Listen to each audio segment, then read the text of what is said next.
तो नमस्कार दोस्तों, मैं सुमन कुमार फिर से आपको स्वागत करता हूं हमारे यूट्यूब चैनल अभ्यास एजुकेशन में। और ये हम लोग का जो पार्ट है 6 होगा और ये न्यूमेरिकल है। ठीक है, तो हम लोग न्यूमेरिकल पढ़ते हैं, फिर हम लोग इसमें कुछ थ्योरी भी पढ़ेंगे, फिर आगे बढ़ते हैं। और चलिए स्टार्ट करते हैं फटाफट। तो ये जो आपके पास ये जो पहला न्यूमेरिकल है ये यहाँ पर है। ठीक है, 4 ओम, 6 ओम, 12 ओम तथा 24 ओम के प्रतिरोध की 4 कुंडलियों को किस प्रकार संयोजित करेंगे कि संयोजन से 1 नंबर पूछा जा रहा अधिकतम और 2 नंबर पूछा जा रहा न्यूनतम प्रतिरोध प्राप्त हो। तो अधिकतम प्रतिरोध प्राप्त करने के लिए हमने आपको पढ़ाया था कि कभी भी अधिकतम प्रतिरोध प्राप्त करना हो तो श्रेणी क्रम में जोड़ते हैं, और न्यूनतम प्रतिरोध प्राप्त करना हो तो उसको समांतर क्रम में जोड़ते हैं। तो यहाँ पे सबसे पहले 1 नंबर को डील करते हैं। 1 नंबर अधिकतम के लिए जब अधिकतम प्रतिरोध प्राप्त करना हो तो हम लोग को श्रेणी क्रम में जोड़ना पड़ता है। तो finally R=R1 + R2 + R3 + R4 चारों को जोड़ देंगे तो 48 ओम ये हम लोग का अधिकतम प्रतिरोध प्राप्त हुआ। ठीक है, नेक्स्ट क्या है, न्यूनतम प्रतिरोध प्राप्त करने के लिए हम लोग को प्रतिरोध को जो है समांतर क्रम में जोड़ना पड़ता है। देन 1/R समांतर क्रम में क्या होता है 1/R1 + 1/R2 + 1/R3 + 1/R4। सबका value R1 R2 R3 R4 को पुट किए। उसके बाद जब हम एलसीएम लेते हैं तो टोटल का एलसीएम 24 आया। मेरे ख्याल से आप ये समझ पा रहे होंगे यहाँ भिन्न का जोड़ है। ठीक है, उसके बाद 12/24 हुआ तो 12 × 12 12 × 24 1/2 1/R = 1/2। तो R का जो वैल्यू होगा क्रॉस मल्टीप्लाई करेंगे तो R = 2 ओम होगा। क्लियर है। नेक्स्ट अगला जो क्वेश्चन है वो है ये 2 ओम, 3 ओम, 6 ओम के प्रतिरोध 3 प्रतिरोध को किस प्रकार संयोजित करेंगे कि संयोजन में कुल प्रतिरोध जो है संयोजन में कुल प्रतिरोध 4 ओम हो, और दूसरा नंबर बोल रहा है कि कुल प्रतिरोध जो है वो 1 ओम हो। तो हमको इस तरह करके करना है, एक में 4 ओम चाहिए और एक में 1 ओम चाहिए, है ना। तो सबसे पहले हम लोग क्या करते हैं, 1 नंबर निकालते हैं। 2 ओम, 3 ओम और 6 ओम 3 प्रतिरोध है। तो मेरे प्यारे बच्चों, सबसे पहले यहाँ पे ध्यान देने वाली बात यह है कि यदि हम प्रतिरोध को समांतर क्रम में जोड़ेंगे श्रेणी क्रम में जोड़ेंगे तो 4 ओम नहीं प्राप्त होगा, क्योंकि श्रेणी क्रम में 3 2 5 और 6 11 ओम हो जाता है। लेकिन हमको चाहिए कितना, तो हमको जो है चाहिए 4 ओम। तो किस प्रकार संयोजित करेंगे, है ना। तो ये यहाँ पर देखिए कितना अच्छा से सॉल्व किए हैं। 3 ओम और 6 ओम को हमने क्या करा है, समांतर क्रम में जोड़ा है, और 2 ओम को हमने क्या किया है, श्रेणी क्रम में जोड़ा है। कारण ये है कि 3 ओम और 6 ओम को जब जोड़ेंगे समांतर क्रम में तो उसका जो वैल्यू आएगा वो 2 ओम आएगा। और फिर इधर हम लोग जो तीसरा प्रतिरोध था 2 ओम को अलग से जोड़े, तो कुल मिलाकर जो है 4 ओम हो जाएगा। तो यहाँ से देखिए ए से बी तक का कुल प्रतिरोध 2 ओम है, ए से बी तक का कुल प्रतिरोध 2 ओम है, और बी से सी तक का कुल प्रतिरोध जो होगा आप जानते हैं यहाँ समांतर क्रम में जुड़ा हुआ है, तो 1/R = 1/R1 + 1/R2 हो जाएगा इसके लिए। तो फाइनली हो जाएगा जब एलसीएम लीजिएगा 1/3 और 1/6, 6 एलसीएम आएगा 2 + 1 3/6 यानी कटेगा तो 1/2 यानी 1/R = 1/2, तो R = 2 हो जाएगा। इसका मतलब यहाँ पर 2 ओम और आपका यहाँ भी 2 ओम है, तो कुल मिलाकर कितना ओम हो गया, 4 ओम। क्लियर है, होप आपको इजीली समझ में आ गया होगा। चलिए अगला जो है आपको 1 ओम प्राप्त करना था, तो 1 ओम प्राप्त करने के लिए हम क्या करते हैं, तीनों प्रतिरोध को हम लोग समांतर क्रम में जोड़ देते हैं। तो समांतर क्रम में कुल प्रतिरोध का मान क्या होता है, बखूबी जानते हैं कि 1/R = 1/R1 + 1/R2 + 1/R3, है ना। तो तीनों को हम लोग क्या करेंगे, उसी तरह जोड़ देंगे। क्लियर है, जब जोड़ देंगे तो हम लोग के पास वो आंसर आएगा। चलिए देखते हैं नेक्स्ट पेज में। देखिए समांतर क्रम में जोड़ने पर ए से सी तक का कुल प्रतिरोध जो हो गया 1/R = 1/R1 + 1/R2 + 1/R3 1/2 1/3 1/6। जब एलसीएम लेंगे तो 6 आएगा 6 आएगा, और जब इसको हम लोग भिन्न का जोड़ करेंगे 3 + 2 + 1 आएगा। फाइनली 6/6 और कट के मेरे पास आएगा 1 ohm. R equal to 1 ohm. Clear, 1 ohm चाहिए था। चलिए नेक्स्ट क्वेश्चन जो है, नेक्स्ट न्यूमेरिकल आपका स्क्रीन पर आता वही है। किसी 4 ओम प्रतिरोध से प्रति सेकंड 100 जूल ऊष्मा उत्पन्न हो रही है। यानी कि प्रति सेकंड जो है कितना, एक टाइम दे दिया 1 सेकंड, और 4 ओम प्रतिरोध यानी R का वैल्यू दे दिया है 4, है ना। और जो ऊष्मा उत्पन्न होता है वो कितना है, 100 जूल, यानी H का वैल्यू दे दिया। क्वेश्चन पूछा जा रहा कि परिपथ के सिरों के बीच का विभवांतर ज्ञात कीजिए, है ना, V वोल्टेज ज्ञात करना। तो V ज्ञात करने के लिए हम जानते हैं V बराबर क्या होता है, I into R। V equal to यही होता है ओम का नियम से।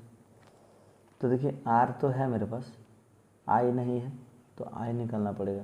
तो धारा बराबर क्या था, I बराबर √H into R into T। Clear है।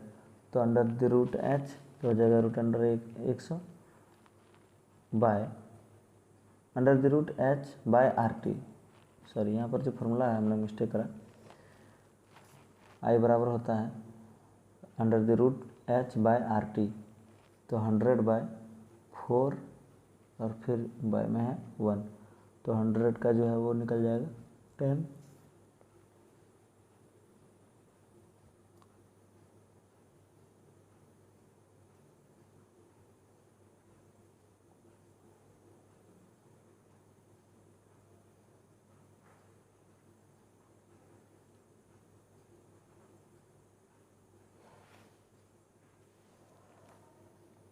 यहाँ पे थोड़ी सी मिस्टेक है, 10/4 होता, ठीक है। तो 10/4 होगा, तो 4 इज डिवाइडेड बाई 10 कितना हो जाएगा, 4 2 जा 8, 2 यानी 2.5 हो जाएगा। ये 5 नहीं होएगा, 5/2 हो जाएगा, ठीक है। तो यहाँ 5/2 हो जाएगा, तो इसका जो वैल्यू है कट कर 10 वोल्ट हो जाएगा, ठीक है, 10 वोल्ट हो जाएगा। नेक्स्ट क्वेश्चन, यदि किसी विद्युत बल्ब के तंतु का प्रतिरोध 1200 ओम है तो यह बल्ब स्रोत से कितना धारा लेगा। ठीक है, ये क्वेश्चन है, कितना धारा लेगा, यानी आई पूछ रहा है। आर का वैल्यू दे दिया है 1200 ओम, भी बराबर दे दिया 200 वोल्ट। क्लियर है।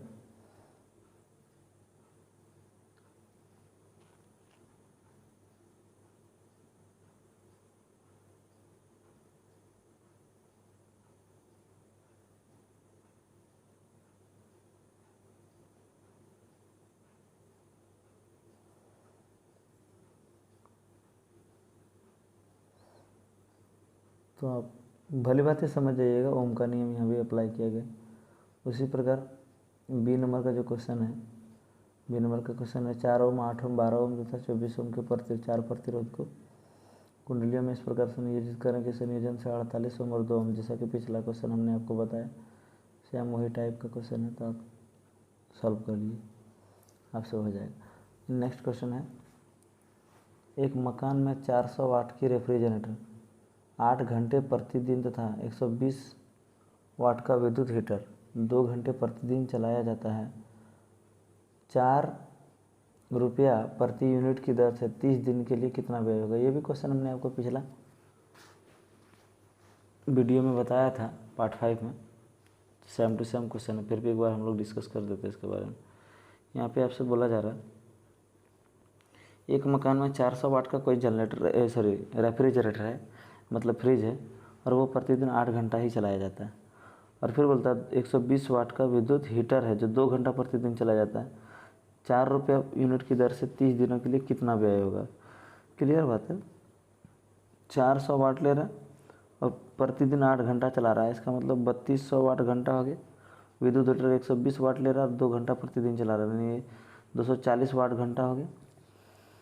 ऊर्जा की कुल खपत 3200 रुपये ले रहा, 3200 वाट घंटा ले रहा है रेफ्रिजरेटर यानी फ्रिज, और 240 ले रहा है हम लोग का हीटर। जब दोनों को जोड़ेंगे तो हो जाएगा 3440 वाट घंटा। और इस वाट घंटा को हम लोग क्या करते हैं, किलो वाट घंटा में चेंज करते हैं, 1000 से डिवाइड कर देंगे। क्लियर। अब 30 दिनों की कितना खर्च ऊर्जा खर्च होता है वो निकालना है।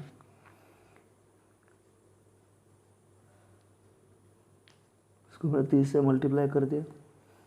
अब देखो जब 30 दिन से मल्टीप्लाई किया 10.32 किलो वाट घंटा हो गया।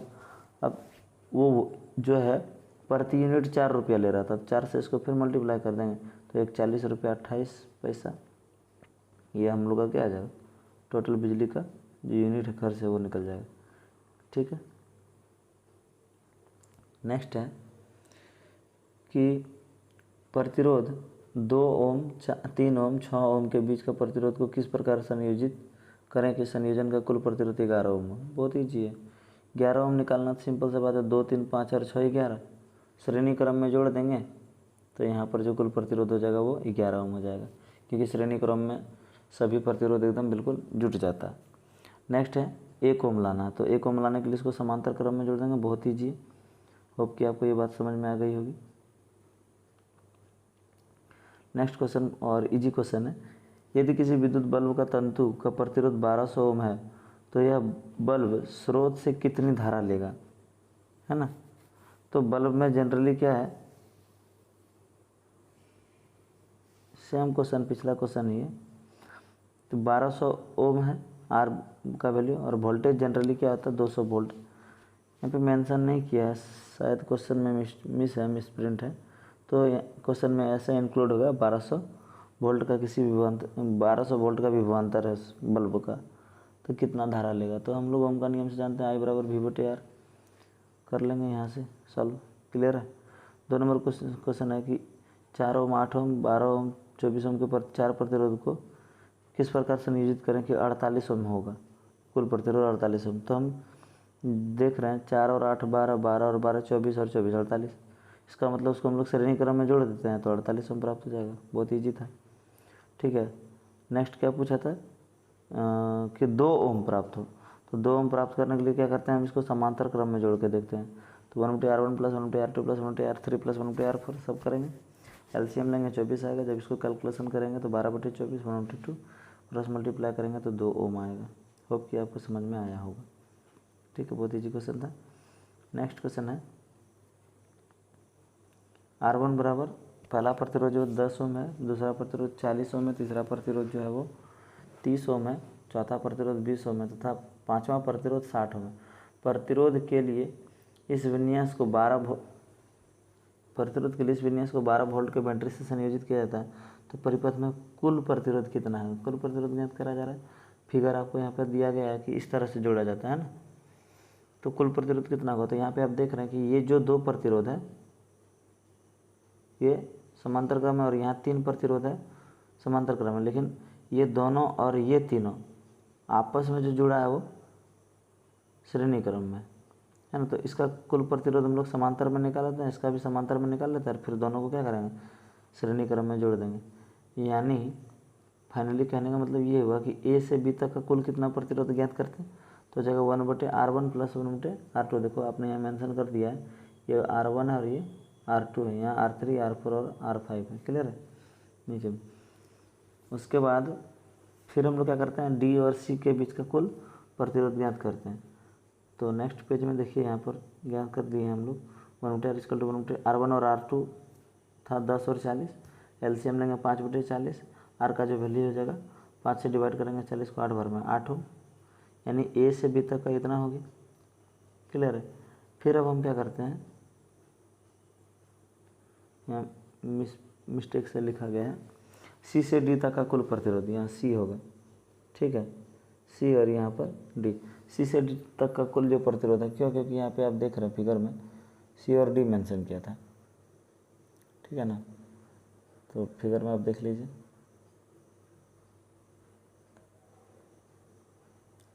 सी और डी है ना। तो सी और डी के बीच का कुल प्रतिरोध हम लोग पहले ज्ञात करते हैं। मेरे प्यारे बच्चों आप ध्यान देंगे, तो वो भी समांतर क्रम में, तो 1/R equal to 1/R1 plus R2 plus R3 हो जाएगा। तो चूंकि वहाँ 3 था प्रतिरोध, R3 plus R4 plus R5। LCM लेंगे, भिन्न का जोड़ होगा 60 है एलसीएम। जब आप इसको कैलकुलेशन करेंगे 6/60, इसका मतलब 1/10 हो जाएगा, या जब क्रॉस मल्टीप्लाई करेंगे 7/6 हो जाएगा, 60 को 6 डिवाइड करेंगे 10 ओम हो जाएगा। ठीक है, अब देखो हम फाइनली देखेंगे फिगर में कि हमको जो बोला जा रहा था कि ए से लेके डी तक कुल प्रतिरोध कितना होगा, मतलब यहाँ से लेके यहाँ तक कुल प्रतिरोध कितना होगा। तो उन दोनों को, चूँकि ये दोनों समांतर में था, ये तीनों समांतर में था, दोनों का वैल्यू निकल गए। अभी दोनों को सिंपल सा क्या करते हैं हम लोग, जोड़ देते हैं, क्योंकि ये दोनों आपस में जो है श्रेणी क्रम में जुड़ा हुआ है ना जी। तो जगह 8 और 10 18 ओम। 2 नंबर का क्वेश्चन पूछा जा रहा था आपसे, 2 नंबर इसी में, कि परिपथ में प्रवाहित कुल विद्युत धारा मतलब आई कितना होगा। तो ओम का नियम से तो आप जान ही रहे हैं, आई इक्वल टू V/R। तो वोल्टेज था 12 और आर का वैल्यू अभी कितना निकल गया 18 ओम, तो जगह 0.67 एम्पियर। अगला क्वेश्चन था, नेक्स्ट क्वेश्चन था 3 नंबर, किसी 4 ओम के प्रतिरोध को प्रति सेकंड 100 जूल ऊष्मा उत्पन्न हो रही है, तो प्रतिरोध के सिरों के बीच विभवांतर क्या है। सेम टू सेम क्वेश्चन अभी हम लोग पीछे डिस्कस किए थे। आई बराबर 100, आई नहीं होगा, हीट होगा, एच बराबर 100 जूल। ठीक है, एच बराबर 100 जूल, आर का वैल्यू है 4 ओम और टाइम भी दे रखा है, भी पूछा है ना। तो हम लोग पहले आई निकालेंगे तब तो भी निकालेंगे। आई निकाल लिए, यहाँ हो गया 5 एम्पियर, क्योंकि आई बराबर फॉर्मूला था √H × R × T। ठीक है, सेम वही क्वेश्चन है। तो हमने आपको क्या बताया था कि यहाँ 10 है और नीचे में 4 होगा, 2 मिस्टेक से मिसप्रिंट है, तो जब कटेगा तो 5/2 आएगा। उसी प्रकार यहाँ 5 की जगह पर 5/2 हो जाएगा, तो ये 20 की जगह पर कितना हो जाएगा 10 हो जाएगा। आई होप कि आपको ये भी बातें समझ में आ गई होगी। नेक्स्ट जो क्वेश्चन है वो है, कोई विद्युत बल्ब 220 वोल्ट के जनित्र के साथ संयोजित है। यदि बल्ब 0.5 एम्पियर विद्युत धारा प्रवाहित बल्ब से 0.5 एम्पियर का विद्युत धारा प्रवाहित है, तो बल्ब की शक्ति क्या है। बहुत ईजी क्वेश्चन है, वोल्टेज दिया है, करंट दिया है, आई बराबर, पावर पूछ रहा, P बराबर V/I होता है, बस मल्टीप्लाई कर दीजिए, है ना, 110 वाट, आंसर खत्म। नेक्स्ट क्वेश्चन, और ये ही बहुत इंपॉर्टेंट क्वेश्चन है, ओम का नियम को लिखें और सत्यापित करें। आइए, या फिर क्वेश्चन पूछा जाएगा कि V बराबर IR होता है, जहाँ पर V विभवांतर, R माने प्रतिरोध एवं I बराबर धारा होता है, ये किस नियम पर आधारित है। तो हम लोग जान ही रहे हैं V/I/R है, तो ये ओम का नियम से पर आधारित है। तो बोलता है जो भी नियम है उस नियम को लिखें और सत्यापित करें। क्वेश्चन कुछ भी घुमा फिरा के बोल सकता है, सिर्फ समझना जरूरी होता है। तो ओम का नियम हमने पढ़ाया था, नियत ताप पर किसी चालक के सिरों के बीच का विभवांतर उसमें प्रवाहित धारा का समानुपाती होता है। इसका मतलब भी समानुपाती आई, यहाँ पर समानुपाती का चिन्ह होगा, है ना, समानुपाती और समानुपाती का चिन्ह हटेगा तो V = I/R। याद होगा पिछला वीडियो में हमने पार्ट 1 में आपको पढ़ाया था। यदि आपने इसका ये PDF का लिंक डाउनलोड नहीं करा है तो डाउनलोड कर लो जाके, नीचे डिस्क्रिप्शन में इसका लिंक दिया गया। अब देखो विद्युत धारा होगी, आर जहाँ नियतांक होता है। ओम का नियम को सत्यापित करने के लिए हम लोग एक जो है विद्युत परिपथ बनाए हैं, इस परिपथ को ध्यान से समझिएगा। यहाँ पर एक बैटरी है, करंट जा रहा है, एमीटर लगा हुआ, वोल्टमीटर लगा हुआ, एक प्रतिरोध है, और यहाँ पर ये जो है सबसे इम्पोर्टेंट है धारा परिवर्तक। धारा परिवर्तक मतलब क्या करता है, परिपथ में धारा को बदलता है। यहाँ पर जितना भी हम आगे पीछे करते जाएंगे धारा का मान बदलते रहेगा। ठीक है, तो ये धारा परिवर्तक। सर्वप्रथम क्या करें हम लोग, यहाँ एमीटर, वोल्टमीटर, प्रतिरोध और बैटरी और एक धारा परिवर्तक को हम लोग क्या किया, लगाए हैं, इंस्टॉल किए विद्युत परिपथ में। तो वही चीज़ दिखेंगी। सर्वप्रथम हम लोग परिपथ में बैटरी, परिवर्तनशील प्रतिरोध, परिवर्तनशील परिवर्तक, प्रतिरोध को हम लोग धारा परिवर्तक कहते हैं और इसको RH से रिप्रेजेंट करते हैं। एक एमीटर को, एमीटर, बैटरी, धारा परिवर्तक को हम लोग क्या किए हैं, श्रेणी क्रम में संयोजित किए हैं। ठीक है, फिर उसमें जो वोल्टमीटर था समांतर क्रम में जोड़ा गया। जब कुंजी को चालू किया जाता है, यानी कि स्विच को ऑन किया जाता है, तो परिपथ में धारा प्रवाहित होता है। इस प्रकार प्रवाहित धारा का मान को हम लोग एमीटर में तथा वोल्टेज का मान को हम लोग वोल्टेज का जो मान होता है उसको हम लोग वोल्टमीटर में माप लेते हैं।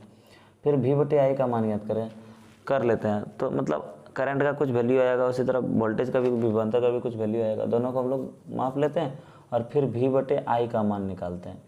पुनः क्या करते हैं, फिर से धारा परिवर्तक में अब क्या करते हैं, धारा परिवर्तक में धारा का मान बदल देते हैं। अब धारा परिवर्तक द्वारा धारा का मान बदल देते हैं और इस प्रयोग को फिर से दोहराते हैं और फिर से V/I का मान हम लोग क्या करते हैं, पुनः V/I का मान निकालते हैं। थोड़ा देर के बाद हम क्या पाते हैं, V/I का मान जो है दोनों स्थिति में नियत होता है, मतलब एक इक्वल होता है। इससे ओम का नियम क्या होता है, सत्यापित होता है। यानी नियतता पर किसी चालक में प्रवाहित धारा जितना धारा प्रवाहित करेगा उतना विभवांतर आएगा, है ना। प्रयोग से प्राप्त आंकड़े को जब हम x अक्ष और y अक्ष यानी लेके चलते हैं, x अक्ष पर हम लोग वोल्टेज और y अक्ष पर I यानी करंट को लेकर चलते हैं, तो ओम का नियम और सत्यापित होता है, समझिएगा। यहाँ y अक्ष है, यहाँ पर देखो V1 V2 V3 और हम लोग यहाँ पर I1 I2 और I3 लेके चले। क्लियर। प्रथम टाइम में जब करंट हम लोग I प्रवाहित करते हैं तो वहाँ विभवांतर V प्रवाहित होता है। सेकेंड टाइम में जब I2 प्रवाहित करते हैं तो यहाँ V2 प्रवाहित होता है। I3 प्रवाहित करते हैं तो यहाँ V3 प्रवाहित होता है। इस स्थिति में हम देखते हैं यहाँ पर एक बिंदु, है ना, यहाँ पर एक बिंदु, फिर यहाँ पर एक बिंदु, फिर यहाँ पर एक बिंदु, तीन बिंदु इस प्रकार बनता है। जब इस तीनों बिंदु को हम लोग इस तरह करके मिलाते हैं तो हम देखते हैं कि ग्राफ इस प्रकार बनता है, ठीक है। और इससे ओम का नियम क्या होता है, साबित होता है। मतलब जितना भी देखो, जितना भी धारा का मान हम घटा रहे हैं तो वोल्टेज का भी मान क्या हो रहा है, घट रहा है। क्लियर है। तो धारा का मान घटाएंगे तो वोल्टेज का मान भी घटेगा और धारा का मान बढ़ाएंगे तो वोल्टेज का भी मान क्या होगा, बढ़ेगा। इससे ओम का नियम सत्यापित होता है। और इसमें कोई भी तरह का जो है क्वेश्चन शेष नहीं रहा। हमने सारा क्वेश्चन को इसमें क्लियर किया है। एनसीईआरटी बुक से जितना भी बोर्ड एग्जाम में क्वेश्चन पूछा जाता है वो सभी वीडियो को हमने कंप्लीट करा है। ये कंप्लीट पैकेज आपको प्लेलिस्ट पे मिल जाएगा। साइंस वाला जो सेक्शन है क्लास 10th का, वहाँ पे जाके आप प्लेलिस्ट में सब वीडियो को देख सकते हैं, पार्ट 1 से पार्ट 5 पार्ट 6 तक क्लियर रूप से आपको समझ में आएगा, ठीक है। तो चलिए फिर दीजिए हमको इजाज़त। अब मिलते हैं हम लोग अगला वीडियो में। आप कमेंट करके बताइएगा कि अगला जो टॉपिक स्टार्ट करेंगे वो हम लोग कौन सा स्टार्ट करेंगे, ताकि वो आपके लिए भी हेल्पफुल हो और हमारे जो कोचिंग में ऑफलाइन स्टूडेंट जो पढ़ते हैं उन सभी के लिए भी ये जो है बेनिफिशियल हो। तो हमें चाहिए जाके जो है कमेंट बॉक्स में कमेंट करिए और हमें बताइए कि कौन सा टॉपिक अगला आप पढ़ना पसंद करते हैं। और हाँ, यदि आप हमारे इस चैनल पर नए आए हैं तो कृपया हमारे इस वीडियो को लाइक करें और साथ ही साथ हमारे चैनल को सब्सक्राइब कर लें, ठीक है। चलिए हमको इजाज़त दीजिए, फिर मिलते हैं कल एक नए वीडियो के साथ। तब तक के लिए जय हिंद, जय भारत, वंदे मातरम।